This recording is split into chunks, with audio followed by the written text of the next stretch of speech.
Welcome back, travelers, to your Referral Roadmap. This podcast is dedicated to helping you unleash your personal and business revenue potential by cultivating referral relationships. In this 10-part series, we're diving deep into the dynamic realm of target markets.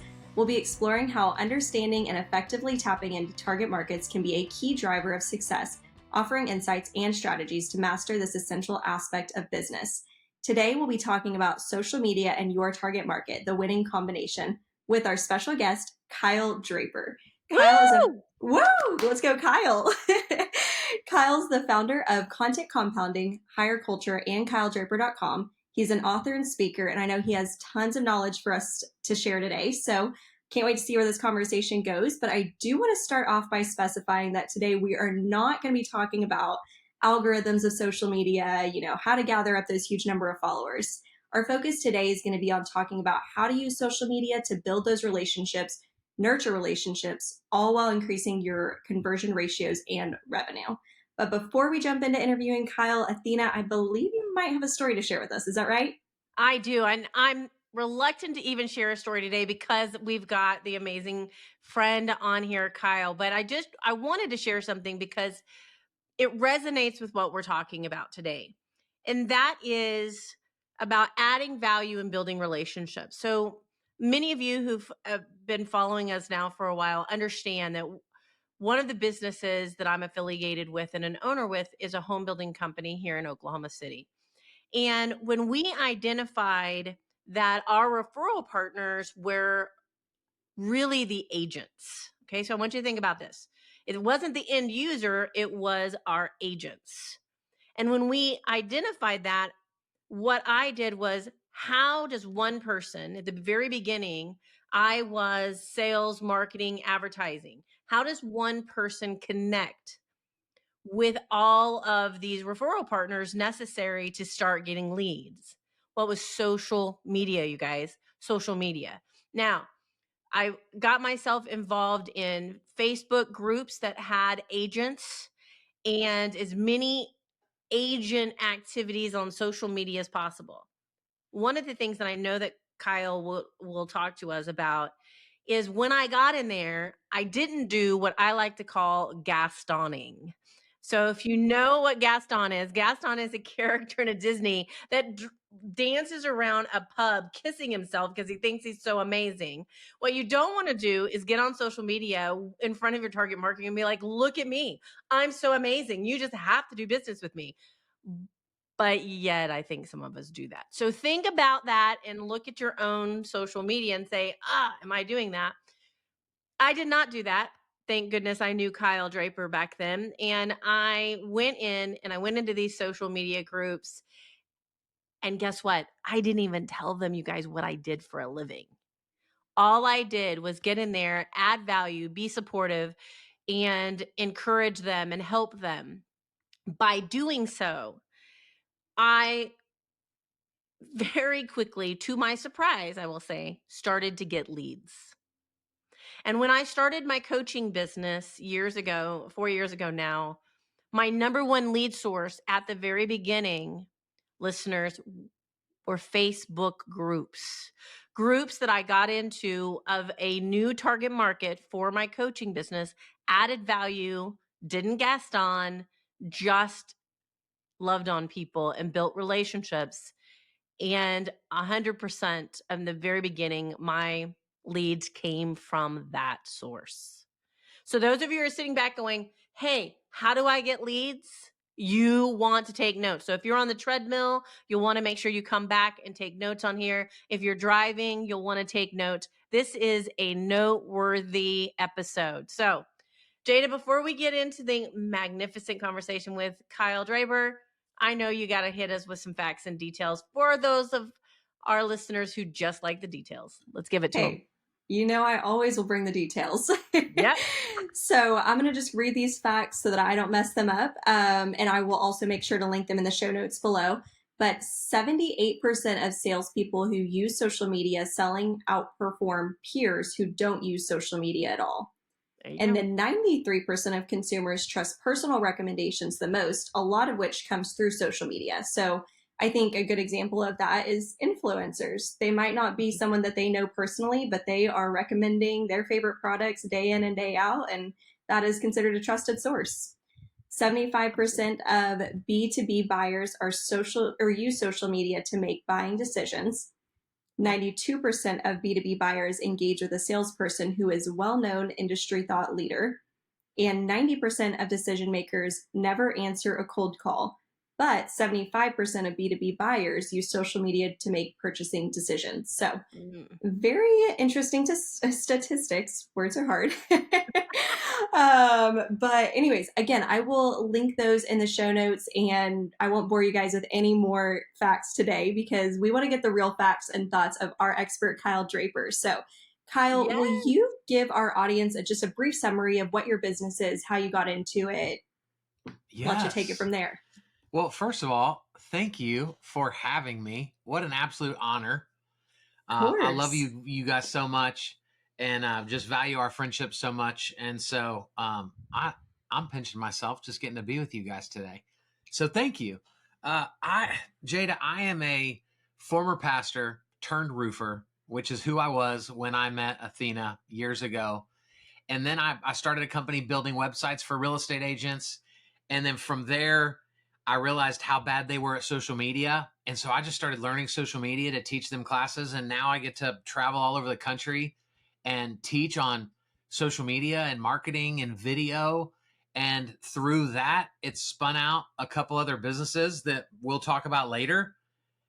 And it's wild. I don't know how I got here. I could not have planned how to get here, but somehow I've found myself in this space and people listen to me when I talk about marketing. And so it's crazy, but that's who I am. I love it. Well, thank you, Kyle, for sharing that. And we're blessed to have you on this podcast as well.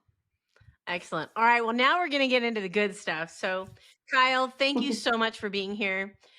This is going to be fun, listeners. This is a relationship. Kyle and I get to do life together and have been able to watch each other's business grow. But so I can't wait for you to hear his wisdom. So, Kyle, here's my first one.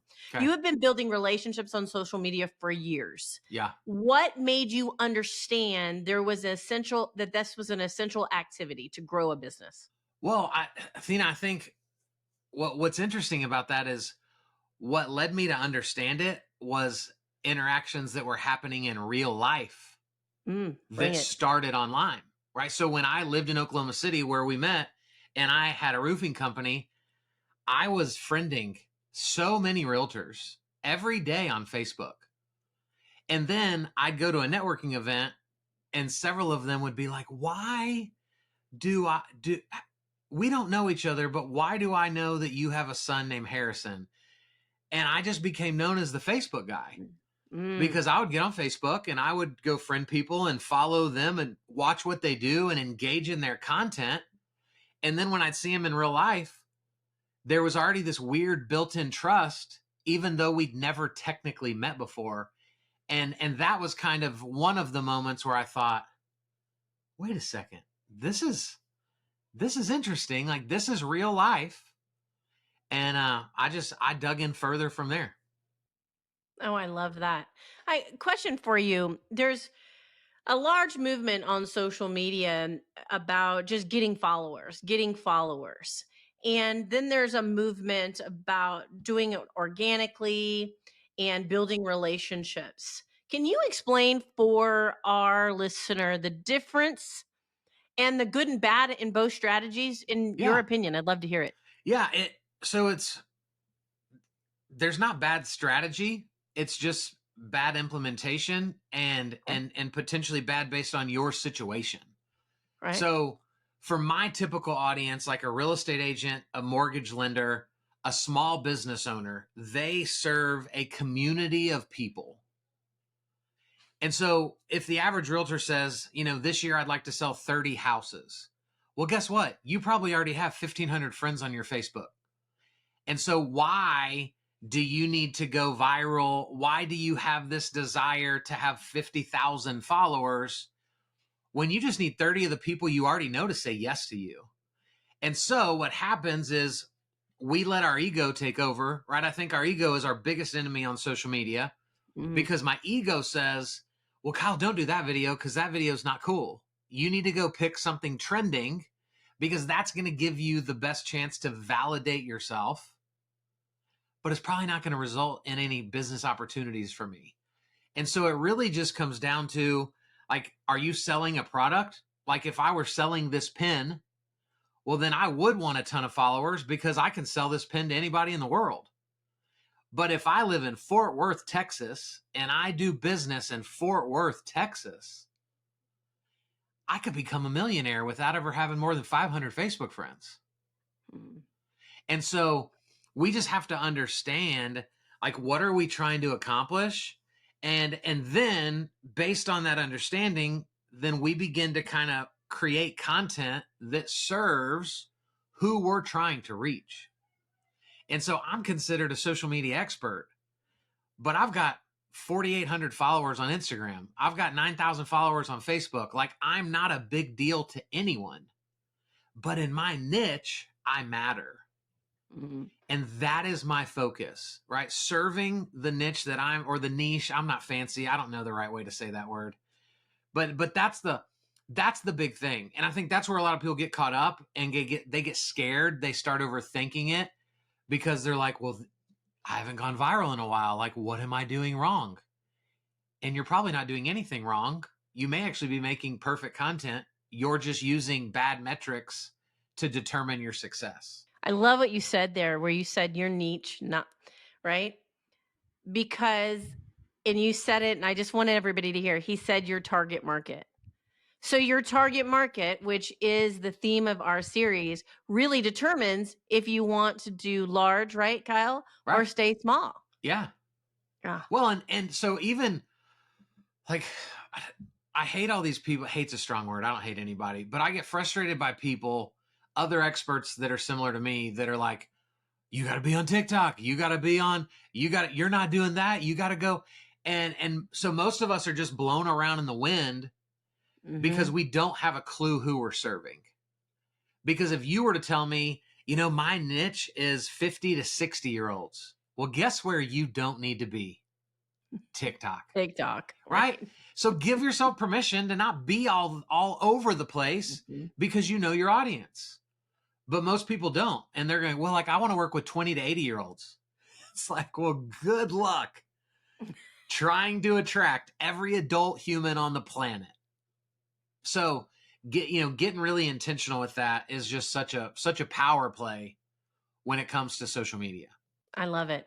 So another question for you here, Kyle, in your benefit, in your opinion, as the expert, do you find if you have a narrow market that you need to focus on relationships, and if you have a broad market, it doesn't need to be relationship based, or do both require relationship selling?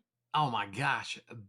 Both require both, right? Okay. Anybody that listens to this podcast, if I answered the other way, they'd be like, why did Athena have this guy on here? He doesn't value relationships.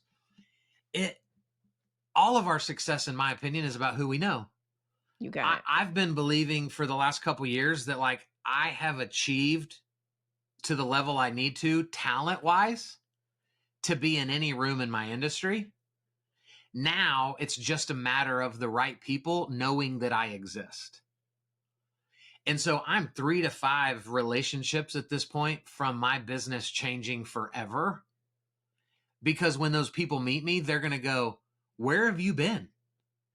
And I'm going to say, well, I was over in the shadows, just working on my content, getting it better at being an expert at what I do, right? Fine tuning things. And so for most people, like, they kind of go about it the opposite. They think they deserve something before they've worked for anything. Yeah. And so it's 100%. Like, every time I go to an upper echelon event, I come away with one relationship that can make a lot of money for my business.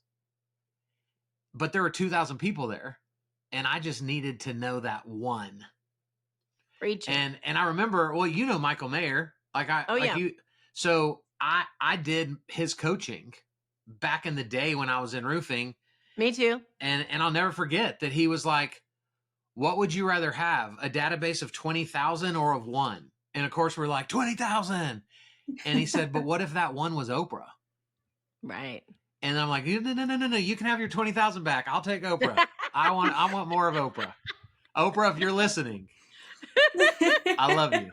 Right? Like that's all it takes. Oprah puts my book on her book list. I'm selling, 100,000 copies. Right. And so it's all about the people all the time. And if we can even take this a slight step further, if you can then begin to speak into the camera when you're creating content, as if I'm speaking to one person, not what's up, y'all. But if I can create the language of you, now I'm creating those connections one-to-one with people, which is a game changer on the internet. I love this. Okay, Kyle, I want to talk to the listeners maybe out there that are struggling and they're like, you know what, I have only done it conventionally. I've only done it to whatever, get followers, or I'm barely doing it. What advice? I'm just getting started. What advice would you give me right now to start relationship building and target market on social media? So good. I wish we could have planned this. We didn't, but I've got the perfect answer for it, I think. It's removing. Currently, we look at social media as lead generation, right? So we look at social and we think new. I already have all these people over here, but I need new. And that's why I come to social media. So what I want people to shift their focus of is, what if instead of lead generation, we focused on lead preservation? Ooh, hold on, mic drop.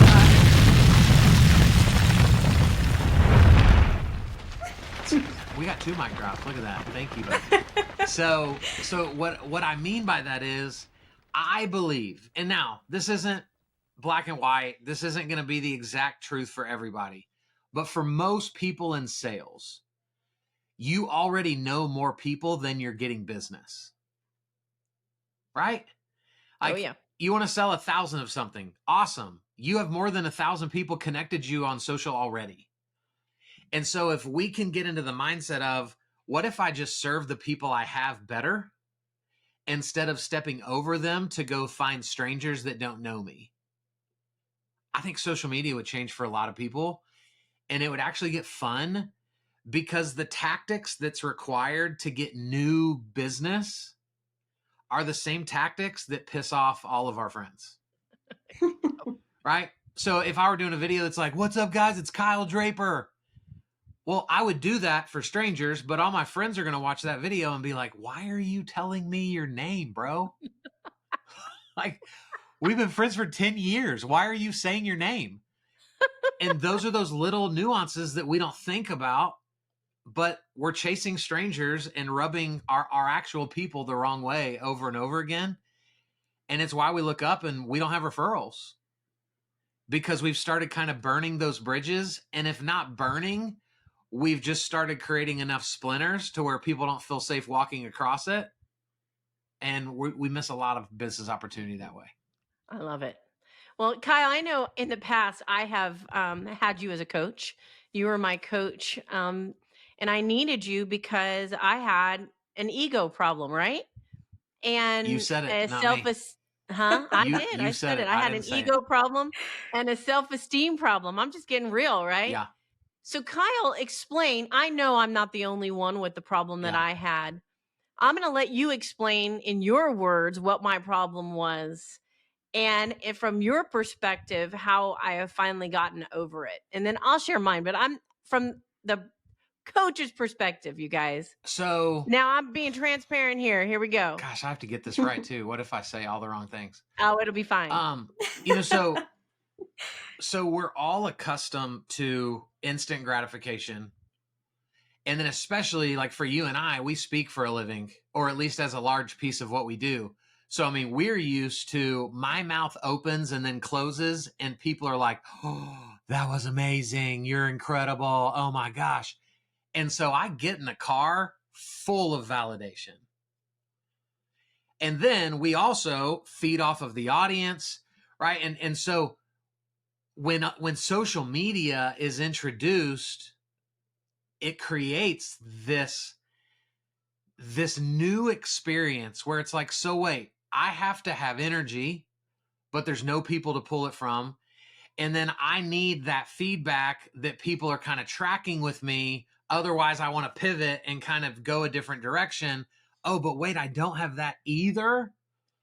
And so there's this whole transition that has to take place where I have to trust myself so much that I am the expert of what I do.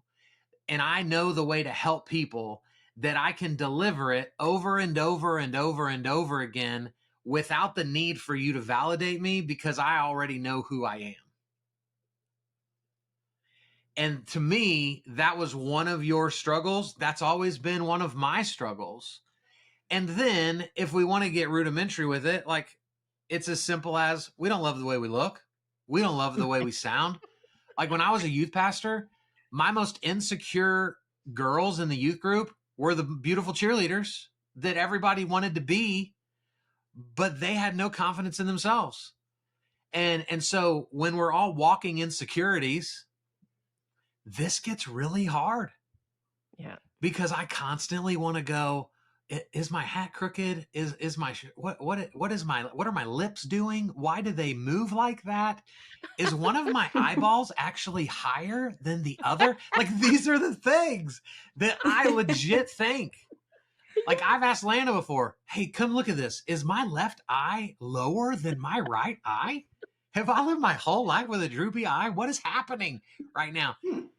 And these are all, though we can like laugh at them, these are very real insecurities that will instantly shut us down from wanting to get in front of the camera. And you and I get in front of people for a living, which is most people's greatest fear. And yet it's still really hard. It was. And I'll just say thank you for your encouragement and your relentlessness at telling me to get myself out there. You guys, I'll use this quote because I think somebody maybe listening to this needs to hear it.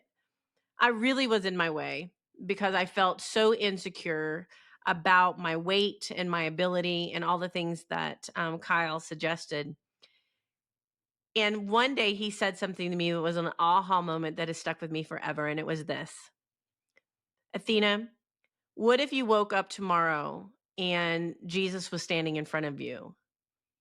And he said, what did you do to help my people yesterday? And you had to say back, well, I didn't help them because I'm fat and I didn't want them to see me fat. And it hit me like a ton of bricks. Now, he could say that to me. We're friends. He's my coach. And he doesn't mean that I'm fat. What he was saying is he knew that that was my insecurity. And so he hit it right where it mattered. And from that point on, I started the journey of saying, I'm not going to allow my insecurity, whatever that is for you, to stop me from servicing my target market and the people that I believe I've been put here to serve because I'm insecure. Didn't make it easy, but it gave me the fuel. So for that, friend, thank you so much. Who would have known? Can I save myself from, so when I said that very abruptly to you, I've recalibrated that statement. And so now what I tell people is that my superpower is that I care more about helping people than I care about looking stupid. Yep. I will go through any length necessary to serve people, even if it means overcoming my own insecurities, putting those at risk for people to talk about. Mm-hmm. It's worth it. And I think there's so much lip service in all these industries that we're a part of that are, I love helping people. I'm here to serve people. And it's like bull freaking crap. You can't get over the pimple on your face. Like, that pimple is keeping you from helping people. So don't talk to me about how bad you want to help people when you value your pimple over their opportunity to win. So maybe I need to, figure a better way to say it. But well, you said it, you would not say what you said to me to the masses. Of course not. But what you said to me was exactly what I needed to hear. because you knew me and you knew what I needed to hear. And so now the weight has not changed, but I'm all over the internet. Come on. Thanks to you. You're welcome. Loving myself. Big and proud right here. I'm telling you now. So, hey, so a couple more questions. I know we're going long, but gosh, you're so good, Kyle. What wisdom do you want to make sure that this audience hears from you, that you don't want to end this without them hearing? Yeah. It's a great question. I think what I would tell them is that you are already enough. You know, we convince ourselves that like, well, I will show up when I'm more of the expert. I will show up when I weigh less. I will show up after my Botox appointment Thursday and I don't have those wrinkles on my forehead. And the reality is the answer to all those questions is no, you won't. Because if you won't show up now, you're not going to show up later. And the vision that God gave me, the clarity that God gave me when I jumped into this industry was, Kyle, if you know 1% more than them, you always have something of value to offer them. And so don't wait around until you believe you're the expert. Start right now, knowing that there's going to be people in the room that always know less than you. And so just go give to them. And it's really been the catalyst that has always, always, always propelled me forward.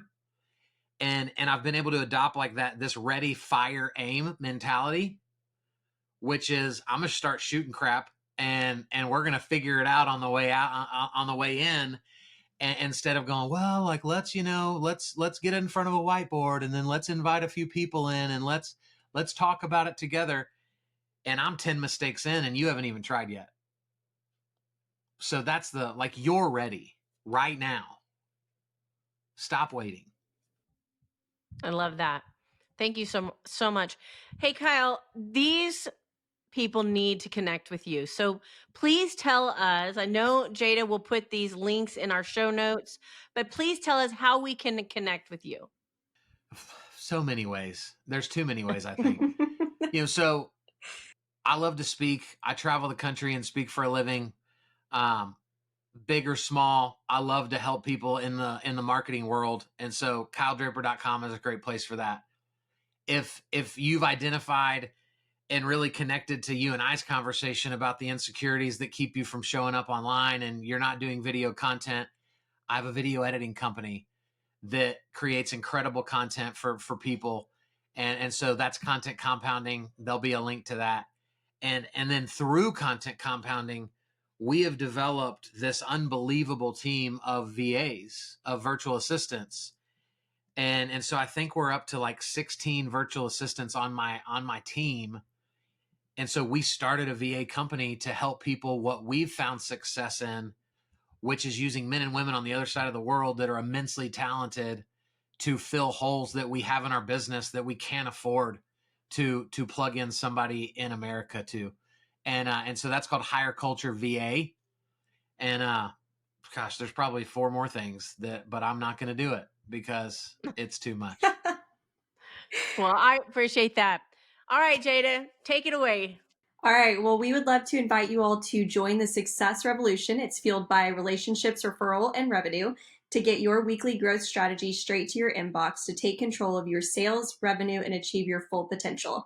We'll make sure to link the link to subscribe in the show notes to that weekly blog. And don't forget to like and subscribe to the podcast and join us next week as Athena brings some real talk and real strategies on a customer-centric business, your path to prosperity, with our guest, Taylor Richardson. We'll see you next week.